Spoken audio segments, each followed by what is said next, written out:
सरकार कांग्रेस की बनी थी, हम लोगों ने खून पसीना बहाकर बनाई थी, तो कांग्रेस सरकार को ये काम करना चाहिए थे और उन्होंने नहीं किए। अकेला एक क्षेत्र छिंदवाड़ा में 12,000 करोड़ के कार्य किए गए और बाकी विधानसभा सुनी पड़ी नहीं। यह दर्द है या जनता जनार्दन के लिए पीड़ा या फिर सियासी दांव, जिसे अब राजनीतिक भविष्य को देखते हुए लगाया जा रहा है। कभी कांग्रेस का हाथ पकड़े और 15 महीने की कमलनाथ सरकार में मंत्री रहे सिसोदिया का कहना है कि क्षेत्र के विकास के लिए तत्कालीन सरकार ने सहयोग नहीं दिया, लिहाजा जनता के सेवक होने के चलते जनता की भलाई देखते हुए पार्टी बदल डाली और अब उम्मीद है तो शिवराज सरकार से।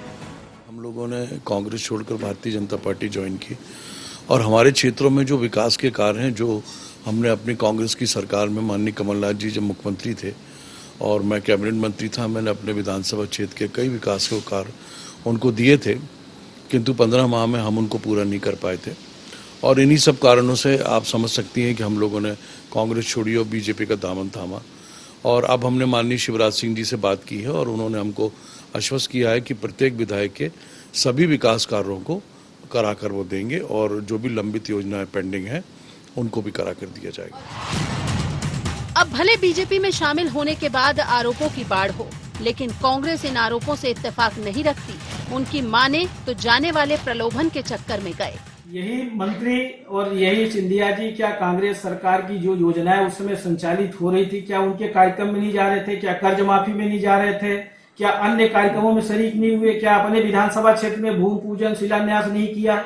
तो ये कहना कि कांग्रेस सरकार में कोई काम नहीं हुआ, उनकी सुनवाई नहीं हो रही थी, ये पूरी तरह से अतिशयोक्त है और इस तरह का आरोप लगाना ठीक नहीं है। उनको ये बताना चाहिए कि हम प्रलोभन में गए हैं, लालच में गए हैं, हमको बहुत जल्दी थी केंद्रीय मंत्री बनने की, राज्यसभा मेंबर बनने की। अब किसकी बातों में कितनी सच्चाई है यह तो सियासतदान ही जाने, लेकिन मध्य प्रदेश की सियासत की आबो हवा बदलने वाले इन पूर्व मंत्रियों ने क्षेत्र के विकास के लिए जिस आर्थिक पैकेज की डिमांड की है, उसने शिवराज सरकार के माथे पर बल ला दिया है। सत्ता संभालते ही कोरोना, लॉकडाउन और आर्थिक तंगी जैसे चुनौती से जूझ रही सरकार के सामने यह पैकेज किसी बड़े संकट से कम नहीं, क्योंकि अगर यह मांग ठुकराई जाती है और चुनावी नतीजों में हार का सामना करना पड़ता है तो पराजय का ठीकरा शिवराज सरकार पर फूटेगा और अगर मांग पूरी करने की सोचें तो खाली खजाना इसकी इजाजत नहीं देता। लिहाजा इस उलझन से सरकार किस तरह निकलती है, यह उसकी कुशल रणनीति पर निर्भर करता है। Bureau report, IND 24।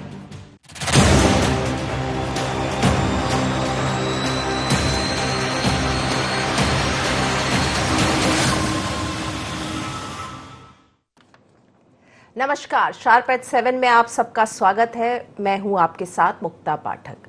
माननीय मांगे मोर, जैसा कि टाइटल से ही आपको समझ आ रहा है कि माननीय अब जो है उनकी डिमांड जो है वो काफी हो रही है। क्यों मांग रहे हैं वो मोर? क्यों मांग रहे हैं मुख्यमंत्री शिवराज सिंह से राहत की पैकेज, विकास के लिए पैकेज, अपनी लिस्ट थमा रहे हैं विकास योजनाओं की, अपने जो है क्षेत्र की। देखिए, मध्य प्रदेश में उपचुनाव होने हैं, 24 उपचुनाव होने हैं, 22 जो हैं और उसमें से जो अभी कांग्रेस से जो आए हैं, बीजेपी की तरफ आए हैं, उन सबको जो है जनता के बीच में जाना है, दोबारा से चुनाव को फेस करना है।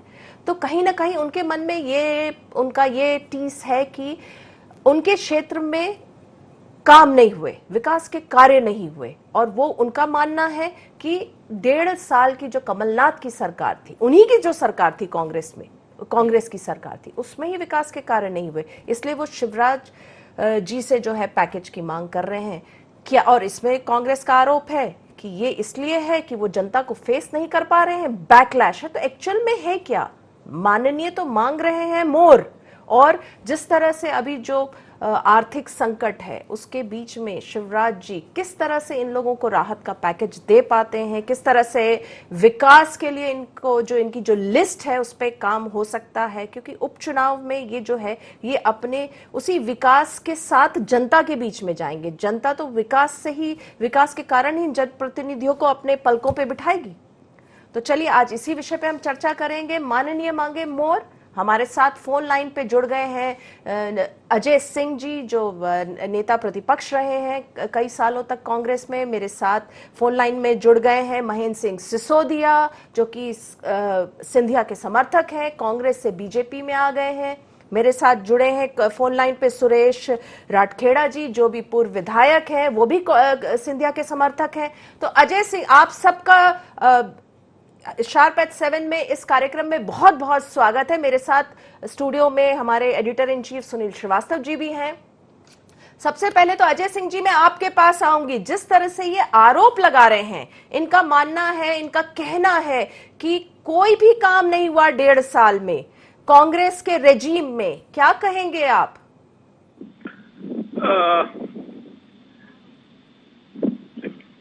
कोई भी काम नहीं हुआ, मैं उसका सिर्फ एक उदाहरण देना चाहता हूँ जी। 22 लोग जो सिंधिया जी के साथ गए कांग्रेस के जी, उसमें से 2 लोग मंत्री बने जी, और उसमें से एक मंत्री हैं गोविंद राजपूत, जिनके क्षेत्र में कुछ महीने पहले कमलनाथ जी ने कार्यक्रम में, आप उसकी वीडियो रिकॉर्डिंग निकलवा लीजिए जी, गोविंद राजपूत ने इतनी तारीफ की कि इतने सारे विकास कार्य मेरे क्षेत्र के लिए मंजूर कर रहे हैं कमलनाथ जी, मैं बहुत बड़ा उनका आभारी रहूंगा। यदि इतने सारे विकास कार्य कमलनाथ जी ने मंजूर किए थे तो आज काहे के लिए लिस्ट देने की जरूरत पड़ रही है? ये अब डरे हुए, क्योंकि जनता का विश्वासघात किया इन्होंने। जिस मुद्दे पर जनता ने इनको वोट दिया था, आप उसी विपरीत हालत में ये चुनाव अपने स्वार्थ सिद्ध करते हुए चुनाव मैदान में आए। देखिए, अब जनता भी इतनी बेवकूफ नहीं है कि कोई विकास का पैकेज शिवराज मंजूर कर देंगे। और शिवराज सिंह जी तो विकास पुरुष हैं, घोषणाओं में कोई कमी नहीं रहती, क्रियान्वयन तो पूरी प्रदेश की जनता जानती है कैसी होती है। जी बिल्कुल।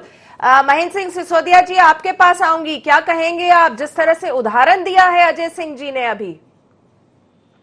देखिए, मैं ये कहूंगा कि हम जनता के बीच गए थे कांग्रेस के लिए वोट मांगने जी। कांग्रेस को वोट दिया जनता ने, और इस संभावना के साथ दिया कि एक सरकार नहीं बनेगी और सरकार में किसानों के काम होंगे, युवाओं के काम होंगे, माताओं बहनों के काम होंगे। और 15 माह में मैंने जितनी लिस्ट भी अपनी दी है बमोरी विधानसभा की, उसमें से एक भी काम ऐसा नहीं है जो माननीय कमलनाथ जी ने किया हो। और जब भी हमने बातें कही, उन्होंने यही कहा कि भाई खजाना खाली है, इंतजार करना पड़ेगा। तो खजाना अगर खाली था तो 12,000 करोड़ के काम अकेले छिंदवाड़ा में क्यों दिए गए? कुछ 12,000 करोड़ में से अगर सब विधायकों को थोड़ा थोड़ा बांट देते तो शायद हम जनता के सामने मुंह दिखाने की स्थिति में होते। तमाम ऐसी बातें हैं, चाहे वो वन अधिकार पत्र आदिवासियों का हो, चाहे शहरिया जो प्रिमिटिव ट्राइब्स है उनको राशन का 1-1 हजार रुपया जो दिया जाता था वो तक हम नहीं दिला पाए, तो किस मुंह से हम कांग्रेस में रहते? जिस कर्ज माफी के सर्टिफिकेट आपने बढ़वाए वो कर्ज माफी नहीं हो पाई, सर्टिफिकेट झूठे पाए गए। बहुत सारे किसान ऐसे हैं जिनको सर्टिफिकेट मिला मगर उनकी राशि माफ नहीं हुई, और अगर राशि माफ हुई तो बैंकों ने उस राशि को नहीं माना और उन्होंने ओवरड्यू होने के नाते उसको एडजस्ट कर लिया। ये सारी बातें हमने कैबिनेट की मीटिंग में माननीय कमलनाथ जी को समय समय पर अवगत कराई थी, किंतु उनके पास समय का अभाव था। समय का अभाव होने के कारण वो हम लोगों की बात सुनने में समर्थ नहीं थे, और यही सब कारण हुए। हमारा कोई स्वार्थ नहीं है, हमारा सिर्फ एक स्वार्थ है कि हम खुददारी, जमीन और ईमानदारी, और जिस जनता ने हमको निर्वाचित किया है उसके लिए हम लड़ेंगे, न्याय के लिए लड़ेंगे और सदैव लड़ेंगे। अजय सिंह जी, आप क्या कहेंगे? आपने सुना महेंद्र सिंह सिसोदिया जी को, उन्होंने कहा देखिए पूर्व मुख्यमंत्री कमलनाथ जी, उनके पास समय ही नहीं होता था, समय का अभाव था और पूरा पैसा जो है छिंदवाड़ा में चला गया। ये बात तो उचित नहीं है कि पूरा पैसा छिंदवाड़ा में चला गया। मैंने उदाहरण ही दिया था गोविंद राजपूत के क्षेत्र का, अनेक ऐसे क्षेत्र हैं जहाँ पैसे हुए। ये वही सिसोदिया जी हैं जिन्होंने संबल योजना की विरोध किया था, ये गलत है। अब मंत्री बनने के लालच में भाजपा में जाने के बाद अब फिर से कह रहे हैं कि बिल्कुल सही है। क्या इसका उत्तर देंगे सिसोदिया जी? जी सिसोदिया जी। माननीय अजय दादा, मंत्री तो हम तब भी थे और अब मंत्री बन जाएं तो भी अच्छा है, मगर मैं आपको सत्य बोल रहा हूं और आप, ये बात हमारी नहीं है, ये पीड़ा समस्त कांग्रेस विधायक दल की थी और उसमें आप भी थे जो पीड़ित थे इन सब चीजों से कि समय का अभाव है मुख्यमंत्री जी के पास। जो बातें हमने वचन पत्र में की थी उसका पालन नहीं किया गया और इन्हीं सब बातों से जब क्षेत्र की जनता के बीच में हम जाते थे तो जनता हमको तिरस्कार करने लगी थी और वहां से मजबूर होकर हम सब लोगों ने यह निर्णय लिया। वक्त हो चला है शार्प एट 7 में बहुत छोटे से ब्रेक का। महेंद्र सिंह सिसोदिया जी आप और अजय सिंह जी आप दोनों बने रहिएगा फोन लाइन पे, हम जल्द ही लौटेंगे ब्रेक के बाद।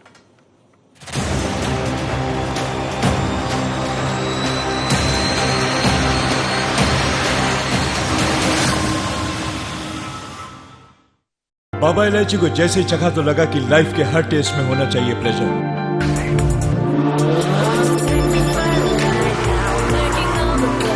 बाबा इलायची, व्हाट्स योर प्लेजर?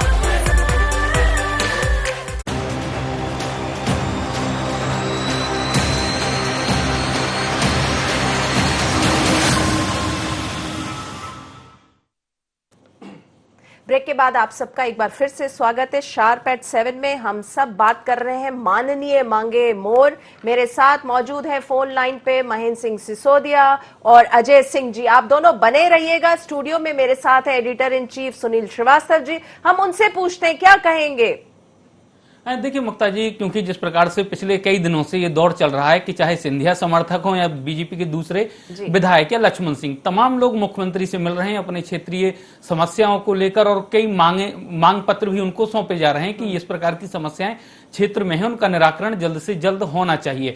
आज की अगर हम बात करें मुक्ता जी, तो इमरती देवी ने खुद मुख्यमंत्री के सामने 1000 करोड़ के पैकेज की मांग की है डबरा के लिए। उन्होंने कहा है कि डबरा को जिला बनाया जाए, वहां पर एक महाविद्यालय, स्टेडियम समेत तमाम जो सुविधाएं एक जिले में होती हैं उनको तत्काल यहां पर सुविधाएं मुहैया कराई जाएं और डबरा को जिले का यहां पर दर्जा दिया जाए। तो क्योंकि पिछले चुनाव में हमने चुनाव के पहले देखा था कि टीकमगढ़ के निवाड़ी को किस प्रकार से जिला बनाया गया, तो उम्मीद है यहां पर इमरती देवी को कि शायद मुख्यमंत्री उनकी ये मांग स्वीकार कर लें और इसी प्रकार की दर्जनों मांगे, चाहे हम महेंद्र सिंह सिसोदिया की बात करें, जजपाल जज्जी की बात करें या जो भी सिंधिया समर्थक रहे, तमाम मांग पत्र मुख्यमंत्री के पास ले जाते रहे। और क्योंकि अब चुनाव है, चुनाव के पहले वो चाहते हैं कि कुछ ऐसा विकास कार्य हो जाए, उनकी स्थापना हो जाए, भूमि पूजन हो जाए, जिससे वो उनके आधार पर वोट मांग सकें। तो एक डर भी है कि अगर बिना इसके सौगातों के वहां क्षेत्र में जाएंगे तो मुद्दा यही रहेगा कि पार्टी आखिर क्यों छोड़ी। और अगर जिस प्रकार से अभी बात हो रही कि कमलनाथ की सरकार में काम नहीं हुए, इनकी सुनवाई नहीं हुई, तो आखिर इतने दिन चुप क्यों रहे। सिर्फ कैबिनेट की बात का हवाला दिया जाता, लेकिन मीडिया में चुप्पी रही, तमाम मंचों पर चुप्पी रही, कमलनाथ जी के साथ तमाम मंच शेयर करते रहे, योजनाओं की बैठकों में भी शामिल हुए। और जिस प्रकार से अगर मुक्ता जी यहाँ बात करें तो जो तमाम यहाँ पर विधायक हैं सिंधिया समर्थक, वो लगातार इसी बात की बात कर रहे हैं कि उपेक्षा हुई। लेकिन एक बड़ी खबर यह भी है कि आज जो भाजपा सरकार है उसने कमलनाथ जी के जो छिंदवाड़ा में जो विकास कार्य हैं 12,000 करोड़ के, उसकी फाइल ने भी खोलना शुरू कर दी। यानी चुनाव के पहले विकास कार्य नहीं हुए और छिंदवाड़ा में विकास कार्य हुए, ये जरूर एक बड़ा मुद्दा बनने वाला है। सही बात है। फोन लाइन में हमारे साथ जुड़ गए हैं सुरेश राठखेड़ा जी, जो पूर्व विधायक है, सिंधिया समर्थक है। सुरेश जी क्या कहेंगे आप लोगों ने कुछ अपने क्षेत्र में विकास कार्यों के लिए पैकेज मांगा है, लिस्ट दिया है मुख्यमंत्री शिवराज सिंह चौहान को, आप लोग किस कारण से ये डिमांड कर रहे हैं? आगे उपचुनाव है, जनता के बीच में आप लोग को जाना है, कहीं ना कहीं आप लोगों के मन में डर है कि जो है जनता आप लोगों से पूछेगी कि आप लोगों ने कांग्रेस को क्यों छोड़ा, बीजेपी में क्यों आए? जी आदमी मैं आपको बता देना चाहता हूँ जी कि हमने जितनी लिस्ट दी थी, आदमी है कमलनाथ जी ने उस कामों को स्वीकृत तो कर दिया था, लेकिन 1 साल हमें कहते कहते हो गए, एक पैसा उन कामों के लिए उन्होंने नहीं दिया। चाहे वो रोड की बात हो, चाहे वो डैम की बात हो, चाहे वो तालाब की बात हो, चाहे वो आंगनबाड़ी भवनों की बात हो, चाहे मनोरंजन भवन की बात हो, इन्होंने एक पैसा मेरे क्षेत्र में आज तक नहीं दिया। एक मेरे यहाँ ऐसी योजना थी सकला डैम की 220 करोड़ की, 40 गांव को नहर जाती, उससे 40 गांव का भला होता।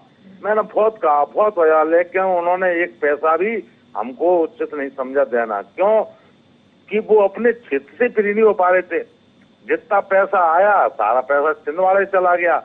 तो हम भी तो चुनाव जीत के आए, छिंदवाड़ा से सरकार थोड़ी बनी थी। जी चलिए अजय सिंह जी आपसे पूछती हूँ। देखिए ये दूसरे विधायक उनका भी ये कहना है कि अनाउंसमेंट हुए, घोषणा हुए, लेकिन पैसा नहीं मिला, पैसा नहीं रिलीज हुआ।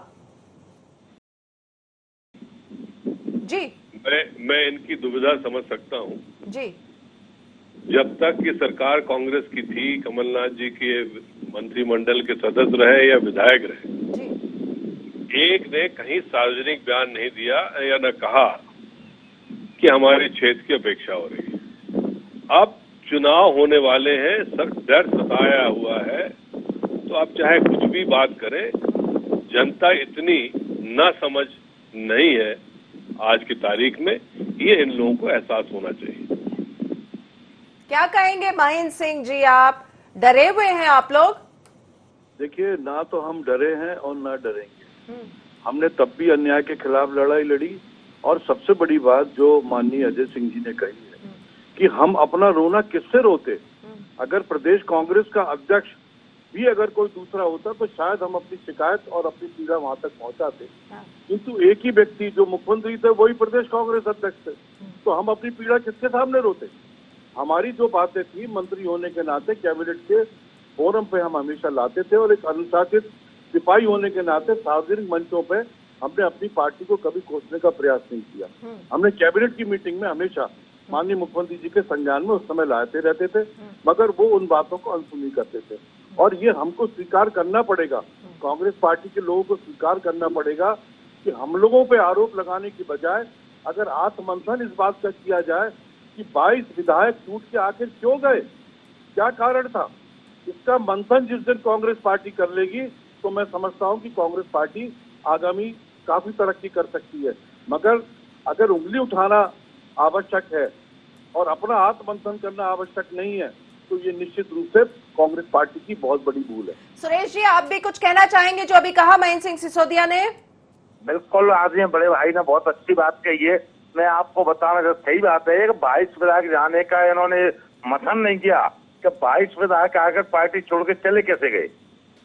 मंथन की जरूरत थी। अजय सिंह जी आप क्या कहेंगे? ये बार बार ये चीज आती है, ये सब फोरम में आती है। जब हम कांग्रेस में भी कई लोगों से बात करते हैं तो वो भी जब ऑफ द कैमरा या अनऑफिशियल जब बात होती है तो वो भी कहते हैं कहीं ना कहीं आत्मचिंतन की बहुत ज्यादा आवश्यकता है कांग्रेस पार्टी में।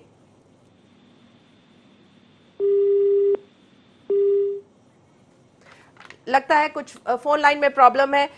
सुनील जी आपके पास आऊंगी, आपने सुना, क्या कहेंगे आप? देखिए मुक्ता जी, क्योंकि जिस प्रकार से महेंद्र सिंह सिसोदिया जी कह रहे हैं कि कई बार कैबिनेट की बैठक में उन्होंने ये मुद्दा उठाया, तो ये बात सही है, क्योंकि कई बार हमने भी रिपोर्टिंग के दौरान देखा है वहां पर कि इस प्रकार की खबरें आती रही हैं कि प्रद्युम्न सिंह तोमर की मुख्यमंत्री जी से कहीं ना कहीं दो टूक शब्दों में बात हुई है, गोविंद सिंह की कई बार हुई है, इमरती देवी या महेंद्र सिंह सिसोदिया, इस प्रकार की खबरें जरूर कैबिनेट के कमरे से बाहर आती रही हैं। अगर अजय सिंह की हम बात करें तो एक वीडियो शायद अजय सिंह जी भूल गए हैं, रीवा में एक जो ब्लॉक कांग्रेस के कार्यकर्ता थे उनकी बैठक के दौरान का है, और उस दौरान हमने वो वीडियो चलाया भी था जिसमें अजय सिंह जी अपनी यहाँ पर पीड़ा जाहिर कर रहे थे कि सरकार भले ही हमारी बन गई लेकिन सुनवाई नहीं हो रही है। इससे ज्यादा सुनवाई भाजपा की सरकार में हमारी हो जाती थी और काम होते थे। तो ये पीड़ा एक कांग्रेसी अकेले एक अजय सिंह की या महेंद्र सिंह सिसोदिया या किसी एक की नहीं थी, ये तमाम कांग्रेस के नेता, चाहे हम यहाँ पर मुकेश नायक की बात करें या बहुत लंबी फहरिस्त है, सबके नाम लेंगे तो बहुत रहेगा, लेकिन यहाँ पर जिस प्रकार से बात कही गई, चाहे हम लक्ष्मण सिंह की बात करें, चांचौड़ा को जिला बनाने के लिए लगातार प्रतिनिधि मंडल के साथ वो मुख्यमंत्री से मिलते रहे यहाँ पर, लेकिन उनको लास्ट मोमेंट पे जब ये सरकार गिराने और यहाँ पर बचाने का खेल चल रहा था, उस दौरान ही चांचौड़ा को जिला बनाने की बात कमलनाथ ने कही थी, लेकिन वो अभी भी इंप्लीमेंट नहीं हो पाए। तो कई चीजें ऐसी हुई थी कि बहुत आनंद फानन में, चाहे हम आयोगों की बात करें, नियुक्तियां बहुत आनंद फानन में हुई थी। जब प्रेशर बना तो यही बात है कि कई कांग्रेसियों को पीड़ा थी कि सरकार भली उनकी है लेकिन उनकी सुनवाई नहीं हो रही, काम नहीं हो रहे। महेंद्र सिंह सिसोदिया जी, एक सवाल जो हर कोई बार बार कहता है, हर जगह उठती है कि आप लोगों को बैकलैश का बहुत भय है, ऐसा है आने वाले उपचुनाव में? नहीं, बिल्कुल हमको कोई भय नहीं है, हम पूरे कॉन्फिडेंस में हैं और जनता के लिए हमने जो कुछ किया है, जो त्याग और बलिदान और खुददारी, जमीर और ईमानदारी के साथ हमने मंत्री पद को ठुकराया है, ये साधारण बात नहीं है मुक्ता जी। मंत्री पद को ठुकराना साधारण बात नहीं होती है। आज कोई भी आरोप लगा ले कि हमने ये कर लिया और वो कर लिया, हम बिक गए। हम बिके नहीं है, हम टिकाऊ हैं और सदैव टिकाऊ रहेंगे। और सबसे मुख्य बात, हम सारी चीजों को बचा सकते थे, मगर हमारे नेता श्रीमती ज्योतिरादित्य सिंधिया जी का जिस तरीके से अपमान कांग्रेस पार्टी में हुआ, वो हमारे बर्दाश्त के बाहर था। और इन्हीं सब बातों को इकट्ठा करके ये नतीजा हमने निकाला कि शायद अब कांग्रेस पार्टी को हम लोगों की आवश्यकता नहीं। सुरेश जी, आप क्या कहेंगे? आपके अंदर डर है, भय है उपचुनाव में जनता के सामने जाने का? कहीं बिल्कुल ना डर है ना भय। और हम 2 महीने बाद फिर बात करेंगे। पूरी सीट बीजेपी जीतेगी। मुझे आप ये बता बहन जी, जो सरपंच होता है वो अपने पद से इस्तीफा नहीं दे सकता। हम लोगों ने मंत्रियों और विधायकों से इस्तीफा दिया। मैं आपको कहना चाहता हूँ, कमलनाथ जी मुख्यमंत्री थे, अच्छी बात थी। क्या प्रदेश अध्यक्ष कोई और नहीं हो सकता था? तो इन्होंने काम को कहीं बांटा नहीं, जो टोटल पूरा अपने हाथों में बनाए रखे रहे। और उसका ही जो रिजल्ट था, जितनी योजना थी छिंदवाड़ा जाती थी। हम मंत्रियों कहते थे, मेरे बड़े भाई यहाँ अभी आपके सामने सिसोदिया जी, इन्होंने हमारी लड़ाई बहुत लड़ी, लेकिन हार तक के कहते हैं सुरेश भाई अपनी ये बात सुनने को तैयार ही नहीं है। जब हम लोग आज बच गए, अच्छा रहा। 5 साल बाद क्षेत्र में जाते तो बाकी लोग बात दौड़ा दौड़ा के पीटते। अभी ये जनता को पता लग गया कि हमारे क्षेत्र में एक पैसे का विकास हुआ ही नहीं है। इसलिए हमारे प्रतिनिधियों ने और उससे हम चर्चा करके कि भाई हम क्या करें, हमारी को सुनने वाले तैयार नहीं है, तब जाके निर्णय लिया। हम अपनी पीड़ा श्रीमंत को रखते थे, तो श्रीमंत महाराज साहब की ये बात को सुनते ही नहीं थे। और श्रीमंत को तो ये कहने लगे, जा रोड पर उतर जाओ। जी बिल्कुल सही कहा आपने सुरेश जी। क्या कहेंगे? एक लाइन में आपकी प्रतिक्रिया सुनील जी, क्या कहेंगे आप? देखिए मुक्ता जी, अब क्योंकि उपचुनाव आने वाले हैं और ये जिस प्रकार से मांगे सौंपी जा रही है, इमरती देवी ने डबरा को जिला बनाने की मांग की, ऐसी और बहुत सारी मांगे हैं। तो शिवराज जी के लिए जरूर अभी मैनेज करना थोड़ा मुश्किल होगा, क्योंकि खाली खजाना जिस प्रकार से बात की जा रही है, योजनाओं को भी करना और इनकी मांगों को पूरा करना, तो ये मैनेज कैसे करते हैं ये देखना होगा। बिल्कुल। महेंद्र सिंह सिसोदिया जी और सुरेश राजखेड़ा जी और अजय सिंह जी, आप शार्प एट 7 में आप लोगों ने हिस्सा लिए, आप लोगों ने अपना दर्द शेयर किया, अपनी बातें बताई। आप लोग सबका बहुत बहुत धन्यवाद।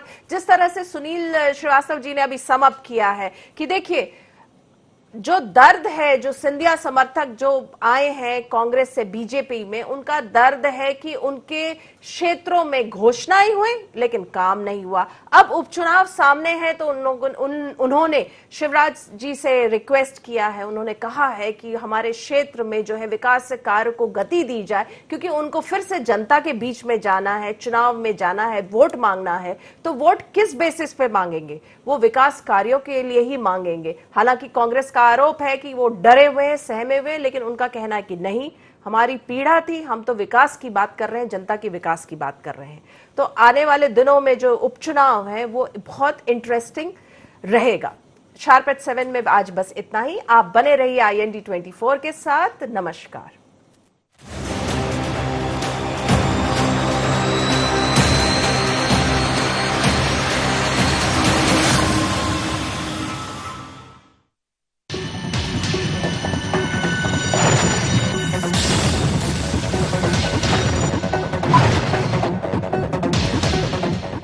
बाबा इलायची को जैसे ही चखा तो लगा कि लाइफ के हर टेस्ट में होना चाहिए प्लेजर।